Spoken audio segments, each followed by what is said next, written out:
एक ईमानदार व्यवसाय।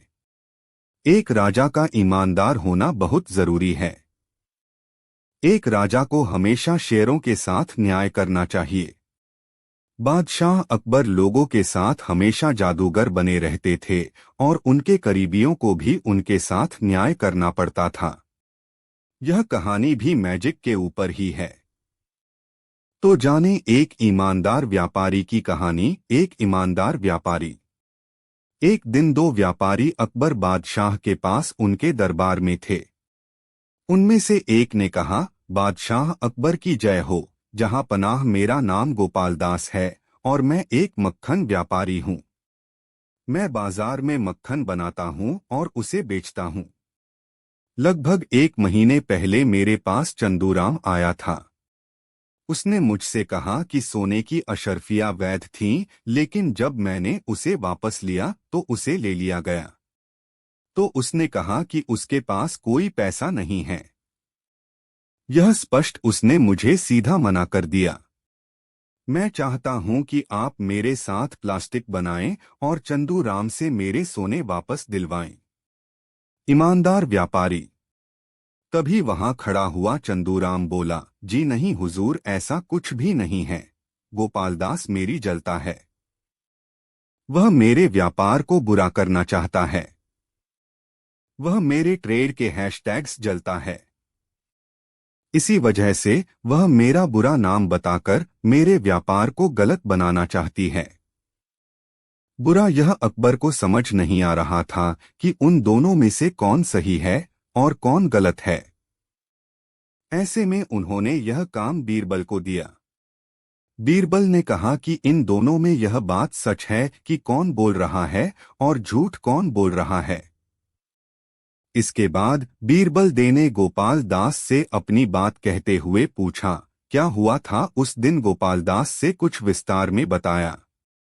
लगभग एक महीने पहले शाम के समय जब सब लोग अपनी दुकान बंद करके घर वापस जा चुके थे, तब मैं भी अपना सामान कंपोनेंट कर स्टोर बंद करने की तैयारी कर रहा था। तभी मेरे पास चंदूराम आया। हम दोनों में अच्छी बात हुई। क्योंकि वह मेरा एक दोस्त है, इसी के चलते हम एक दूसरे से बातचीत करते हैं। बातचीत के दौरान ही चंदू ने मुझसे कहा कि वह घी के लिए कुछ पैसे कम मांग रहे हैं, इसलिए उन्होंने मुझसे सोने की अशर्फियां मांगी। मैंने उसकी मदद के लिए तुरंत सोने की अशर्फियां निकाल दी और उसके बाद वह वहीं चला गया। लेकिन कल जब मैंने उससे सोने की अशर्फियां वापस मांगी तो उसे लगा कि मेरे पास कोई अशर्फियां नहीं हैं और उसने मुझे अपनी दुकान से भेज दिया। गोपाल दास ने बीरबल को समझाया। बीरबल ने कहा, अच्छी बात है। इसके बाद बीरबल ने चंदूराम को दर्शन का मौका दिया और उनसे सारी बातें बताईं। चंदूराम ने बताया, हुजूर, गोपालदास मेरी दुकान पर रहते हैं। क्योंकि हम दोनों एक अच्छे दोस्त हैं, इसलिए वह दुकान में रहता है। एक दिन उसने देखा कि मेरी दुकान में लोगों की संख्या जनसंख्या ही जा रही है। उसने देखा कि मेरे व्यापार में वृद्धि हो रही है और यह देखकर उसे जलन हुई। उसने एक मजेदार कहानी बनाई कि उसने मुझे 100 सोने की अशर्फियां दी हैं और यह बात उसने लोगों को बताई और मुझे बदनाम किया ताकि मेरा व्यापार खराब हो जाए। हुजूर, मेरे पास इसकी एक भी अशर्फिया नहीं है। दोनों की हैरान कर देने वाली बात, बीरबल ने बादशाह अकबर से कहा था कि दोनों में से ही कोई एक झूठ बोल रहा है। बीरबल को पता चल जाएगा कि कौन बोल रहा है और कौन सच बोल रहा है। यह सब हो जाने के बाद उस दिन की सभा हुई और सब अपने घर लौट आए। बीरबल अपने घर वापस आ गया और एक जगह नजर आई कि आखिर क्या किया जाए, जिससे उसे पता चला। ऐसे में उन्होंने दोनों के बारे में जानने की कोशिश की। इसके लिए उन्होंने घर के एक नौकर रामू को बुलाया और उसे बाजार में जाने को कहा। बीरबल ने रामू से कहा, रामू, तुम बाजार जाओ और गोपालदास और चंदूराम के बारे में सारी जानकारी लेकर आओ। रामू मार्केट की ओर गया और वहां के लोगों से बातचीत की। दोनों के बारे में जानकारी के बाद वह घर वापस आया और बीरबल के बारे में सारी बातें बताईं। रामू ने बीरबल से कहा, मालिक, दोनों में से गोपालदास सबसे अधिक ईमानदार हैं और लोग चंदूराम के साथ व्यापार करना पसंद नहीं करते क्योंकि वह कई बार लोगों के साथ बेईमानी करते हैं। यह सब देखने के बाद बीरबल ने एक तरकीब सोची और वे 2 मटका ले आए। उन मटकों में उन्होंने घी डाला। घी लगाने के बाद उन्होंने एक मटके में एक सोने का सोना डाला और दूसरे मटके में भी उन्होंने एक सोने का सोना डाला। इसके बाद उन्होंने रामू से कहा, रामू, तुम एक बिजनेस की तरह उन दोनों के पास जाओगे और यह घी बेचकर आओगे। उसके बाद तुम वही बाजार में देखो और देखो कि कौन सा हथियार इन सोने के सिक्कों को वापस लाता है। रामू ने वैसा ही किया जैसा बीरबल ने उससे कहा था। रामू बाजार गया और सबसे पहले उसने घी को गोपालदास को पकड़ा। फिर उसके बाद वह विक्रेता घी चंदूराम को फिर से बाजार में ले गया। अगले दिन बीरबल अकबर बादशाह के सामने सभा में पधारे। वहां गोपालदास और चंदूराम भी थे। बीरबल ने अकबर बादशाह को तुरंत बताया कि झूठ बोलने वाला व्यक्ति कोई और नहीं बल्कि चंदराम है। यह सुनकर बादशाह अकबर ने बीरबल से पूछा, अच्छा, अगर ऐसी बात है तो बीरबल, क्या तुम मुझे बता सकते हो कि तुम किस कारण से चंदूराम को धोखा दे रहे हो? बादशाह अकबर के इस प्रश्न का उत्तर बीरबल ने दिया, जहांपना, कल मैंने रामू को एक काम बताया था और मुझे पता चला कि गोपाल दास ने मटके में सोते हुए रामू को सत्य के साथ वापस ला दिया था, लेकिन दूसरी तरफ चंदूराम ने ऐसा नहीं किया। उसने अपने पास ही रख लिया। इससे यह साबित होता है कि चंदूराम एक ईमानदार व्यक्ति नहीं है। जो व्यक्ति एक सोने के सिक्के को लेकर लाल दिखा सकता है तो 100 और सोने के सिक्के के लिए फाउली तो कर ही सकता है। इसी तरह चंदूराम झूठ कह रहा है। यह सुनने के बाद अकबर बादशाह ने चंदूराम को सजा दी कि वह 100 सोने के सिक्के वाले गोपालदास को वापस ले लें और उनके साथ और 100 सोने के सिक्के गोपालदास को दे दें। यह सब हो जाने के बाद बादशाह अकबर ने फिर से बीरबल की महिमा और इस तरह गोपालदास से न्याय मिलाया। एक ईमानदार व्यवसाय।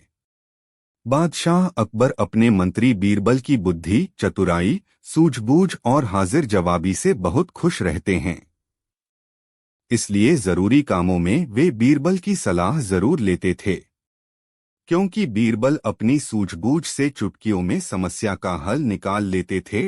एक दिन अकबर और बीरबल बैठकर प्रजा के बारे में बात कर रहे थे। इस दौरान बादशाह अकबर ने कहा कि बीरबल, हमारी प्रजा बहुत ही ईमानदार है।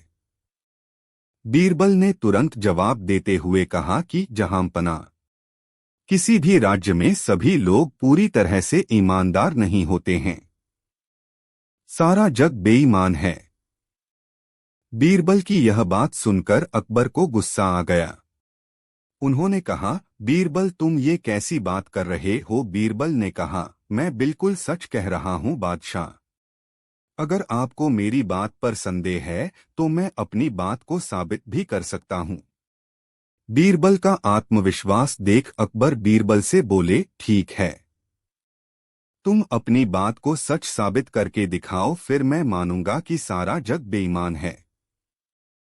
अकबर का आदेश मिलने के बाद बीरबल ने भी पूरी प्रजा की बेईमानी बाहर लाने की तरकीब सोच ली। बीरबल को पता था कि कोई भी व्यक्ति खुलकर बेईमानी नहीं करेगा, इसलिए कुछ अलग तरकीब निकालनी पड़ेगी। बीरबल ने पूरे राज्य में यह ऐलान कर दिया कि बादशाह एक विशाल भोज का आयोजन कराना चाहते हैं, लेकिन वो चाहते हैं कि इस भोज में पूरी जनता भी अपना योगदान दे। आप लोगों से केवल इतनी गुजारिश है कि आप सभी को एक लोटा दूध पतीले में डालना होगा। प्रजा की तरफ से इतना ही योगदान बादशाह के लिए काफी है। प्रजा ने दिखाई बेईमान। भोज का ऐलान कराने के बाद बीरबल ने जगह बड़े पतीले रखवा दिए, लेकिन कुछ लोगों ने पतीले में दूध डाला किसी ने पानी मिला हुआ दूध तो किसी ने पानी ही डाल दिया, क्योंकि सभी के मन में यही था कि सभी तो दूध डाल ही रहे हैं, मैं अगर पानी या पानी मिला हुआ दूध डाल दूं तो भला किसे पता चलेगा। शाम तक पतीले में दूध इकट्ठा हो गया। इसके बाद बीरबल अकबर और रसोइये के साथ पतीले रखे वाले जगह पर पहुंचे, लेकिन पतीले में दूध नहीं बल्कि सफेद पानी थी। रसोइये ने कहा कि बादशाह, ये दूध नहीं है बल्कि सारा का सारा पानी ही है। इस पतीले में मुश्किल से 2 से 3 लोटा दूध है, जिस कारण इसका रंग हल्का सफेद है। रसोइये से ऐसी बात सुनकर अकबर भी हैरान रह गए। वे सोचने लगे कि मैं तो अपनी सारी प्रजा को बहुत ईमानदार समझता था, लेकिन बीरबल ने सही कहा था कि सारा जग बेईमान है। अकबर ने बीरबल से कहा कि तुम ठीक ही कहते थे, अब मुझे हकीकत समझ आ गई है। जब बीरबल बन गए छोटे बच्चे तो अकबर ने परेशान होकर पकड़ लिया अपना सिर। किसी भी तरह की मान्यता जानकारी की पुष्टि नहीं करता है। किसी भी जानकारी या मान्यता को अमल में लाने से पहले संबंधित विशेषज्ञ से सलाह लें। बच्चों को कहानियां सुनना बहुत पसंद है, विशेषकर वे जो उनकी मजाकिया हड्डी को गुदगुदाते हैं। हम में से अधिकांश लोग महान राजा अकबर और उनके एक दरबारी बीरबल की प्रसिद्ध कहानियां सुनकर बड़े हुए हैं, जो अपनी बुद्धिमत्ता और हाजिर जवाबी के लिए जाने जाते थे। इन कहानियों ने न केवल हमारा मनोरंजन किया, बल्कि उन्होंने हमें जीवन के महत्वपूर्ण गुणों के बारे में भी सिखाया, क्योंकि अंत में उन्होंने हमें एक मूल्यवान नैतिकता प्रदान की। यदि आप कहानी सुनाकर अपने बच्चे को कुछ अच्छे संस्कार सिखाना चाहते हैं, तो आप अपनी नन्ही परी को निम्नलिखित अकबर बीरबल की कुछ कहानियां सुना सकते हैं। बीरबल न केवल अपनी उत्कृष्ट बुद्धि के लिए, बल्कि अपनी त्रुटिहीन बुद्धि और बुद्धिमत्ता के लिए भी जाने जाते थे। यहाँ अकबर और बीरबल की कुछ प्रसिद्ध मजाकिया और छोटी मजेदार कहानियां हैं, जो आपके बच्चों का भरपूर मनोरंजन करेंगी। राज्य में कौवे। एक अच्छी धूप वाले दिन अकबर और बीरबल महल के बगीचों में आराम से सैर कर रहे थे। अचानक अकबर ने बीरबल से एक पेचीदा सवाल पूछकर उसकी बुद्धि की परीक्षा लेने के बारे में सोचा। बादशाह ने बीरबल से पूछा, हमारे राज्य में कितने कौवे हैं? बीरबल को राजा की आवाज में मनोरंजन का एहसास हुआ और कुछ ही मिनटों में बीरबल ने उत्तर दिया, महाराज, हमारे राज्य में 80,971 कौवे हैं। आश्चर्यचकित और चकित होकर अकबर ने बीरबल की और परीक्षा ली, क्या होगा यदि हमारे पास अधिक कौवे हों? बीरबल ने उत्तर दिया, ओह, तो दूसरे राज्यों के कौवे हमारे पास आ रहे होंगे। क्या होगा यदि कौवे कम हो? अकबर से पूछा।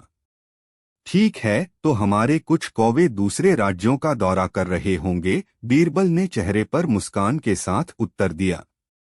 बीरबल की अद्भुत हास्य और बुद्धिमत्ता को देखकर अकबर मुस्कुराए। यदि कोई सहजता से सोचता है तो हमेशा एक समाधान होता है। बच्चों को कहानियां सुनना बहुत पसंद है, विशेषकर वे जो उनकी मजाकिया हड्डी को गुदगुदाते हैं। हम में से अधिकांश लोग महान राजा अकबर और उनके एक दरबारी बीरबल की प्रसिद्ध कहानियां सुनकर बड़े हुए हैं, जो अपनी बुद्धिमत्ता और हाजिर जवाबी के लिए जाने जाते थे। इन कहानियों ने न केवल हमारा मनोरंजन किया, बल्कि उन्होंने हमें जीवन के महत्वपूर्ण गुणों के बारे में भी सिखाया, क्योंकि अंत में उन्होंने हमें एक मूल्यवान नैतिकता प्रदान की। यदि आप कहानी सुनाकर अपने बच्चे को कुछ अच्छे संस्कार सिखाना चाहते हैं, तो आप अपनी नन्ही परी को निम्नलिखित अकबर बीरबल की कुछ कहानियां सुना सकते हैं। बीरबल न केवल अपनी उत्कृष्ट बुद्धि के लिए, बल्कि अपनी त्रुटिहीन बुद्धि और बुद्धिमत्ता के लिए भी जाने जाते थे। यहाँ अकबर और बीरबल की कुछ प्रसिद्ध मजाकिया और छोटी मजेदार कहानियां हैं, जो आपके बच्चों का भरपूर मनोरंजन करेंगी। एक अच्छी धूप वाले दिन अकबर और बीरबल महल के बगीचों में आराम से सैर कर रहे थे। अचानक अकबर ने बीरबल से एक पेचीदा सवाल पूछकर उसकी बुद्धि की परीक्षा लेने के बारे में सोचा। बादशाह ने बीरबल से पूछा, हमारे राज्य में कितने कौवे हैं? बीरबल को राजा की आवाज में मनोरंजन का एहसास हुआ और कुछ ही मिनटों में बीरबल ने उत्तर दिया, महाराज, हमारे राज्य में 80,971 कौवे हैं। आश्चर्यचकित और चकित होकर अकबर ने बीरबल की और परीक्षा ली, क्या होगा यदि हमारे पास अधिक कौवे हों? बीरबल ने उत्तर दिया, ओह, तो दूसरे राज्यों के कौवे हमारे पास आ रहे होंगे। क्या होगा यदि कौवे कम हो? अकबर से पूछा। ठीक है, तो हमारे कुछ कौवे दूसरे राज्यों का दौरा कर रहे होंगे। बीरबल ने चेहरे पर मुस्कान के साथ उत्तर दिया। बीरबल की अद्भुत हास्य और बुद्धिमता को देखकर अकबर मुस्कुराए। यदि कोई सहजता से सोचता है तो हमेशा एक समाधान होता है। बच्चों को कहानियां सुनना बहुत पसंद है, विशेषकर वे जो उनकी मजाकिया हड्डी को गुदगुदाते हैं। हम में से अधिकांश लोग महान राजा अकबर और उनके एक दरबारी बीरबल की प्रसिद्ध कहानियां सुनकर बड़े हुए हैं, जो अपनी बुद्धिमत्ता और हाजिर जवाबी के लिए जाने जाते थे। इन कहानियों ने न केवल हमारा मनोरंजन किया, बल्कि उन्होंने हमें जीवन के महत्वपूर्ण गुणों के बारे में भी सिखाया, क्योंकि अंत में उन्होंने हमें एक मूल्यवान नैतिकता प्रदान की। यदि आप कहानी सुनाकर अपने बच्चे नैतिकता प्रदान की यदि आप कहानी सुनाकर अपने बच्चे को कुछ अच्छे संस्कार सिखाना चाहते हैं, तो आप अपनी नन्ही परी को निम्नलिखित अकबर बीरबल की कुछ कहानियां सुना सकते हैं। बीरबल न केवल अपनी उत्कृष्ट बुद्धि के लिए, बल्कि अपनी त्रुटिहीन बुद्धि और बुद्धिमत्ता के लिए भी जाने जाते थे। यहाँ अकबर और बीरबल की कुछ प्रसिद्ध मजाकिया और छोटी मजेदार कहानियां हैं, जो आपके बच्चों का भरपूर मनोरंजन करेंगी। एक अच्छी धूप वाले दिन अकबर और बीरबल महल के बगीचों में आराम से सैर कर रहे थे।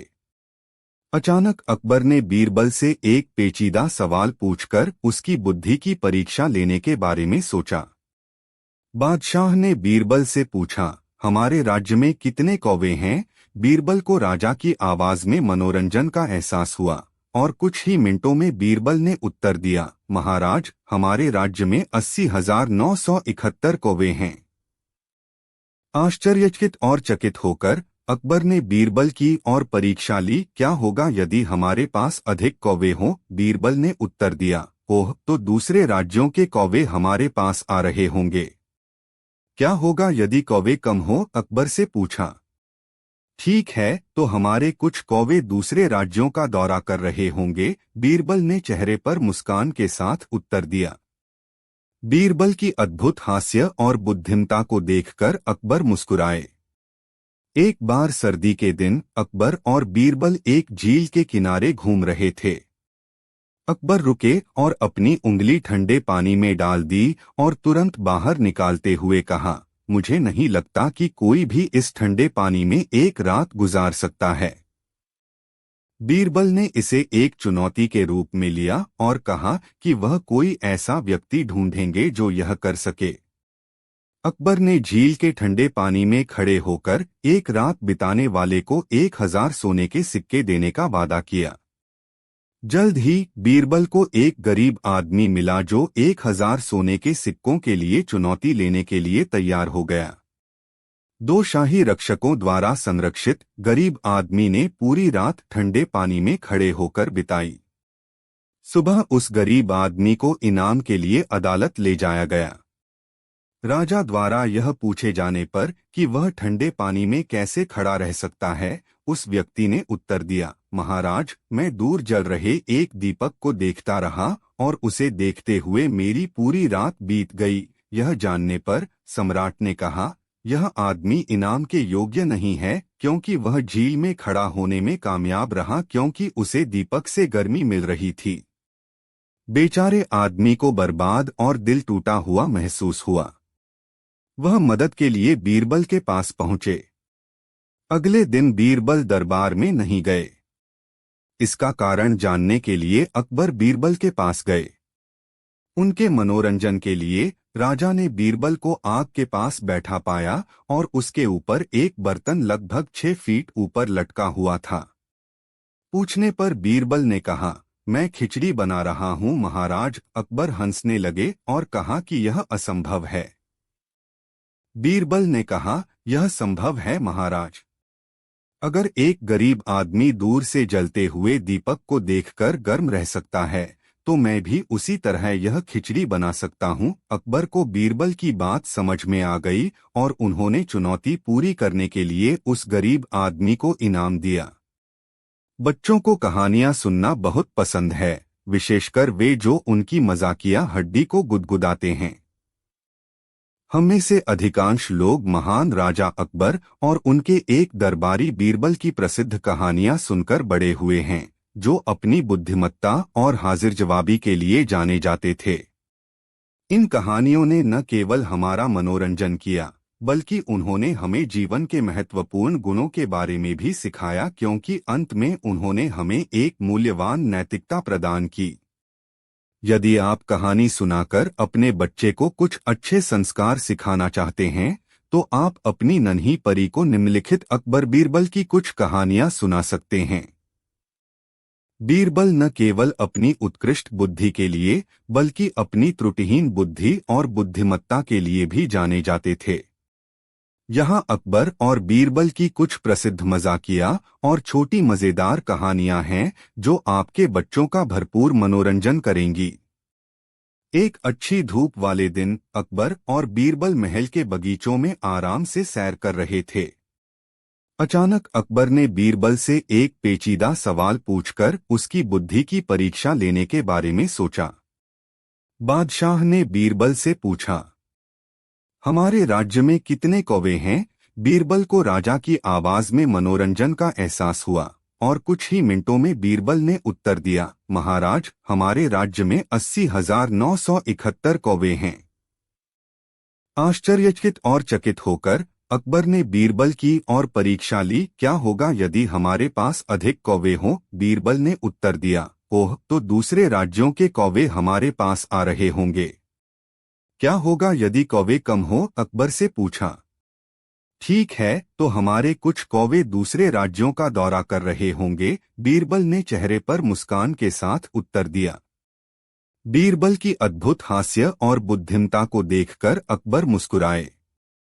एक बार सर्दी के दिन अकबर और बीरबल एक झील के किनारे घूम रहे थे। अकबर रुके और अपनी उंगली ठंडे पानी में डाल दी और तुरंत बाहर निकालते हुए कहा, मुझे नहीं लगता कि कोई भी इस ठंडे पानी में एक रात गुजार सकता है। बीरबल ने इसे एक चुनौती के रूप में लिया और कहा कि वह कोई ऐसा व्यक्ति ढूंढेंगे जो यह कर सके। अकबर ने झील के ठंडे पानी में खड़े होकर एक रात बिताने वाले को 1000 सोने के सिक्के देने का वादा किया। जल्द ही बीरबल को एक गरीब आदमी मिला जो 1000 सोने के सिक्कों के लिए चुनौती लेने के लिए तैयार हो गया। 2 शाही रक्षकों द्वारा संरक्षित गरीब आदमी ने पूरी रात ठंडे पानी में खड़े होकर बिताई। सुबह उस गरीब आदमी को इनाम के लिए अदालत ले जाया गया। राजा द्वारा यह पूछे जाने पर कि वह ठंडे पानी में कैसे खड़ा रह सकता है, उस व्यक्ति ने उत्तर दिया, महाराज, मैं दूर जल रहे एक दीपक को देखता रहा और उसे देखते हुए मेरी पूरी रात बीत गई। यह जानने पर सम्राट ने कहा, यह आदमी इनाम के योग्य नहीं है, क्योंकि वह झील में खड़ा होने में कामयाब रहा क्योंकि उसे दीपक से गर्मी मिल रही थी। बेचारे आदमी को बर्बाद और दिल टूटा हुआ महसूस हुआ। वह मदद के लिए बीरबल के पास पहुंचे। अगले दिन बीरबल दरबार में नहीं गए। इसका कारण जानने के लिए अकबर बीरबल के पास गए। उनके मनोरंजन के लिए राजा ने बीरबल को आग के पास बैठा पाया और उसके ऊपर एक बर्तन लगभग 6 फीट ऊपर लटका हुआ था। पूछने पर बीरबल ने कहा, मैं खिचड़ी बना रहा हूं महाराज। अकबर हंसने लगे और कहा कि यह असंभव है। बीरबल ने कहा, यह संभव है महाराज। अगर एक गरीब आदमी दूर से जलते हुए दीपक को देखकर गर्म रह सकता है, तो मैं भी उसी तरह यह खिचड़ी बना सकता हूँ। अकबर को बीरबल की बात समझ में आ गई और उन्होंने चुनौती पूरी करने के लिए उस गरीब आदमी को इनाम दिया। एक बार की बात है, राजा अकबर के राज्य में एक अमीर व्यापारी को लूट लिया गया। दुखी व्यापारी दरबार में गया और मदद मांगी।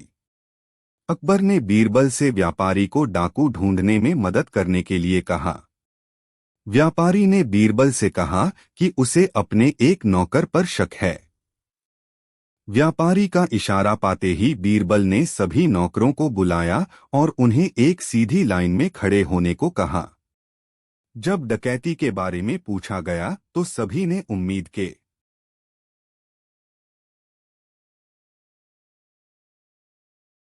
मुताबिक ऐसा करने से इनकार कर दिया। फिर बीरबल ने उनमें से प्रत्येक को समान लंबाई की एक छड़ी दी। बीरबल ने तितर बितर करते हुए कहा, कल तक डाकू की लाठी 2 इंच बढ़ जाएगी। अगले दिन जब बीरबल ने सभी को बुलाया और उनकी छड़ियों का निरीक्षण किया तो एक सेवक की छड़ी 2 इंच छोटी थी। व्यापारी द्वारा असली चोर को खोजने के रहस्य के बारे में पूछे जाने पर बीरबल ने कहा, यह सरल था। चोर ने अपनी छड़ी को 2 इंच काट दिया था, इस डर से कि इसका आकार। एक बार की बात है, राजा अकबर की एक अंगूठी खो गई जो उनके लिए बहुत कीमती थी। यह अंगूठी उसके पिता की ओर से एक उपहार थी और इसे खोने से राजा को बहुत दुख हुआ। अकबर ने बीरबल को बुलाया और उससे अंगूठी ढूंढने का अनुरोध किया। दरबार दरबारियों से भरा हुआ था। बीरबल ने घोषणा की, महाराज, अंगूठी यहीं दरबार में है और जिसके पास अंगूठी है उसकी दाढ़ी में एक तिनका फंसा हुआ है। सभी एक दूसरे की ओर देखने लगे और एक दरबारी तिनका ढूंढने के लिए अपनी दाढ़ी छूने लगा। बीरबल ने गार्डों को बुलाया और उनसे संदिग्ध की तलाशी लेने को कहा। संदिग्ध की तलाशी लेने पर अंगूठी बरामद हो गई। अकबर इस बात से आश्चर्यचकित थे कि बीरबल अंगूठी ढूंढने में कैसे कामयाब रहे। बीरबल ने कहा, महाराज, जो दोषी होगा उसे हमेशा डर लगेगा। एक बार की बात है, एक चतुर आदमी ने अपना कुआं एक किसान को बेच दिया। अगले दिन जब किसान पानी लाने के लिए कुएं पर गया तो उस आदमी ने कहा कि उसने केवल कुआं बेचा है, उसका पानी नहीं। किसान को समझ न